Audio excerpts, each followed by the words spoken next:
साल 2008 में हुए मुंबई हमलों के बाद से आतंकवाद पर खाड़ी सहयोग परिषद यानी कि जीसीसी देशों के रुख में अब काफी बदलाव आया है, उल्लेखनीय बदलाव आया है।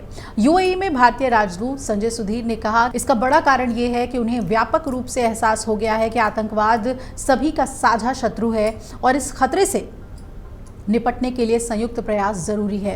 इस दौरान यूएई में भारत का रुख सामने लाने के लिए शिवसेना सांसद श्रीकांत शिंदे के नेतृत्व वाले डेलीगेशन के दौरे की सराहना भी की गई। आपको बता दें कि ये डेलीगेशन यूएई के नेताओं के आगे भारतीय पक्ष को सही ढंग से रखते हुए नजर आया, जिस पर सबने सहमति भी जताई।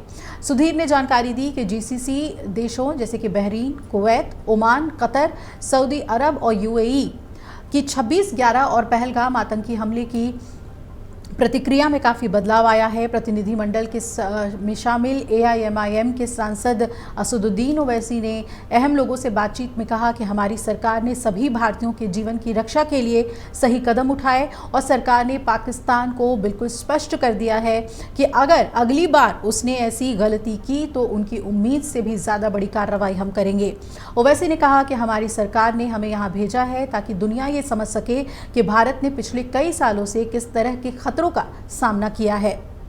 वहीं तृणमूल कांग्रेस के सांसद अभिषेक बैनर्जी ने शनिवार को टोक्यो में अपने जोशीले भाषण में कहा कि आतंकवाद यदि पागल कुत्ता है तो पाकिस्तान इसका जंगली आका है। उन्होंने कहा कि हमें सबसे पहले इस जंगली आका से निपटना होगा, वरना ये जंगली संचालक और अधिक पागल कुत्ते बढ़ाएगा। सांसद हेमंत जोशी ने देश की एकता पर जोर दिया। संजय झा ने कहा कि हम सीमा पार आतंकवाद को ना तो भूलेंगे और ना ही माफ करेंगे। प्रतिनिधिमंडल ने यहां स्वतंत्रता सेनानी रास बिहारी बोस को श्रद्धांजलि भी दी। साथ ही जापान में भारत के दूत से कहा कि प्रतिमा स्थल का सुधार होना चाहिए। रूस में सर्वदलीय प्रतिनिधिमंडल का नेतृत्व कर रही डीएम की सांसद कनिमोझी ने शनिवार को कहा कि भारत में आतंकी हमले के तार हमेशा पाकिस्तान से ही जुड़े होते हैं, क्योंकि उसने आतंकवाद को पनाह दी है। प्रतिनिधिमंडल का दौरा संपन्न हुआ है। कनिमोझी ने कहा कि पाकिस्तान आतंकवादियों को बचाने का विकल्प चुनता है, वो आगे बढ़कर झूठा प्रचार करते हैं। ये भी कहा कि हमने सिर्फ आतंकी ठिकानों को निशाना बनाया है। सीमा पार से फैलाए जा रहे आतंकवाद पर भारत के पक्ष को वैश्विक स्तर पर रखने के लिए सर्वदलीय प्रतिनिधिमंडल दुनिया भर में दौरा कर रहा है।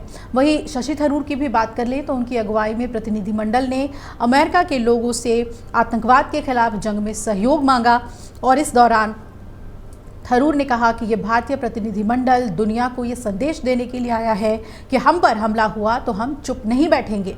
अमेरिका में कांग्रेस सांसद शशि थरूर ने वैश्विक समुदाय से आतंकवाद के बढ़ते खतरे के खिलाफ आपसी एकजुटता और मजबूती के साथ खड़े होने का आह्वान किया। उन्होंने 9/11 मेमोरियल के बाहर मीडिया से बात करते हुए कहा कि 9/11 मेमोरियल का दौरा इस बात की याद दिलाता है कि अमेरिका की तरह भारत भी आतंकवाद का शिकार है। उन्होंने कहा कि हम भारत में भी उन्हीं जख्मों से पीड़ित हैं जिनके निशान आज आप इस मार्मिक स्मारक में देख रहे हैं। हम एकजुटता की भावना से आए हैं, हम एक मिशन पर भी आए हैं। पूर्व केंद्रीय मंत्री शशि थरूर की अगुवाई में अमेरिका में मौजूद प्रतिनिधिमंडल दक्षिण अमेरिका के देशों गुयाना, पनामा, ब्राज़ील और कोलंबिया का भी दौरा करेगा। थरूर ने कहा कि हम दुनिया को ये समझाने में सक्षम होने की उम्मीद कर रहे हैं कि आतंकवाद के संकट के खिलाफ सभी का एक साथ खड़ा होना कितना अहम है। जिस तरह अमेरिका ने 9/11 के बाद अपना दृढ़ संकल्प दिखाया, उसी तरह हमारा देश भी 22 अप्रैल को हम पर हमला करने वाले दुष्ट ताकतों के खिलाफ खड़ा है। उन्होंने कहा कि हमें उम्मीद है कि इस आतंकी हमले को अंजाम देने वालों और उन्हें वित्त पोषित करने, प्रशिक्षित करने और तैयार करने और निर्देशित करने वालों उन्होंने सबक सीख लिया होगा। साथ ही हम दुनिया को ये भी बता देना चाहते हैं कि अगर ऐसा दोबारा हुआ तो हम चुप नहीं बैठेंगे। हम चाहते हैं कि दुनिया ये समझ ले कि ये उदासीनता का वक्त नहीं है, बल्कि आपसी ताकत और आपसी एकजुटता दिखाने का वक्त है, ताकि हम सभी एकजुट होकर उन मूल्यों के लिए खड़े हो सके जिन्हें अमेरिका ने हमेशा संजोया है। भारत में बार बार हो रहे आतंकवादी हमलों पर शशि थरूर ने इस बात को रेखांकित किया कि आतंकवादियों को न्याय के कटघरे में लाया जाना चाहिए। यही नहीं, हम इस नए तरह के अत्याचार को अंजाम देने वालों की तलाश भी बंद नहीं करने जा रहे हैं।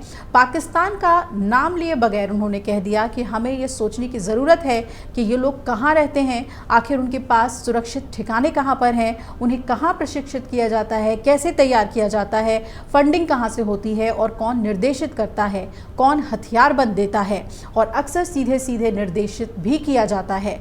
इन भयावह घटनाओं को अंजाम देने के लिए और उन्हें भी जो भी करना है उसके लिए जवाबदेह होना चाहिए। संयुक्त राष्ट्र द्वारा आतंकवादी संगठनों को प्रतिबंधित किए जाने को लेकर थरूर ने कहा, मुझे लगता है कि पाकिस्तान में करीब 52 लोग हैं और संगठन हैं जिन्हें किसी न किसी समय संयुक्त राष्ट्र प्रतिबंध समिति द्वारा लिस्टेड किया गया है। कुछ और अधिक डायरेक्टली काम करने की ज़रूरत है। हम अब खुद को केवल लिस्टिंग करने, कूटनीति करने और इंटरनेशनल डोजियर बनाने तक ही सीमित नहीं रखना चाहते हैं। हम आत्मरक्षा के अपने अधिकार का भी प्रयोग करने जा रहे हैं जिसे हर देश मान्यता देता है। अमेरिका में रह रहे भारतीय प्रवासियों से अपनी अपेक्षाओं के बारे में कांग्रेस नेता थरूर ने कहा कि आप इस देश में एक बहुत प्रभावशाली प्रवासी हैं। आप सिर्फ संख्या में ही नहीं, आप समृद्ध हैं, आपकी आवाज़ असरदार है, आप सार्वजनिक जीवन में सक्रिय हैं, आप राजनीति में भी सक्रिय हैं। हम चाहेंगे कि आप इस देश की जनता की राय और राजनीतिक राय को इस बारे में संवेदनशील बनाने में मदद करें कि क्या हो रहा है और ये कितना गलत है। और निश्चित रूप से हम प्रवासी समुदाय से ये अपेक्षा करेंगे कि वो उस संदेश को समझे जिसके लिए हम यहाँ आए हैं। उन्होंने कहा कि आप असल में हमारे लिए एक शक्ति गुणक है। हम आते हैं और जाते हैं लेकिन आप यहीं पर रहते हैं और ऐसे में हम चाहते हैं कि आप निश्चित रूप से अपने आसपास के लोगों को याद दिलाएं कि भारत किस तरह की चुनौतियों का सामना कर रहा है। कांग्रेस सांसद शशि थरूर की अगुवाई में सर्वदलीय प्रतिनिधिमंडल में शांभवी चौधरी जो कि लोक जनशक्ति पार्टी रामविलास पासवान पार्टी से हैं, सरफराज अहमद झारखंड मुक्ति मोर्चा के, जीएम हरीश बालयोगी तेलुगु देशम पार्टी के, शशांक मणि त्रिपाठी, तेजस्वी सूर्या, भुवनेश्वर के लता ये सभी बीजेपी से और मल्लिकार्जुन देवड़ा शिवसेना से और अमेरिका में भारत के पूर्व राजदूत तरनजीत सिंह संधू भी शामिल हुए। ये सर्वदलीय प्रतिनिधिमंडल दुनिया भर के कई देशों में आतंकवाद के सभी रूपों से निपटने के लिए भारत की राष्ट्रीय सहमति और दृढ़ रुख को सामने रख रहा है। वो अपनी पहुंच के दौरान वैश्विक समुदाय को आतंकवाद के खिलाफ शून्य सहिष्णुता के भारत के मजबूत संदेश को लेकर अब अलग अलग जगह जाएगा। लेकिन जो मजबूती से बात तमाम नेताओं ने कही उसके बारे में हमने आपको जानकारी दे दी। अगर आप ये वीडियो YouTube पर देख रहे हैं तो हमारे चैनल को सब्सक्राइब कर बेल आइकन दबाएं और Facebook पर देख रहे हैं तो हमारे पेज को लाइक करें।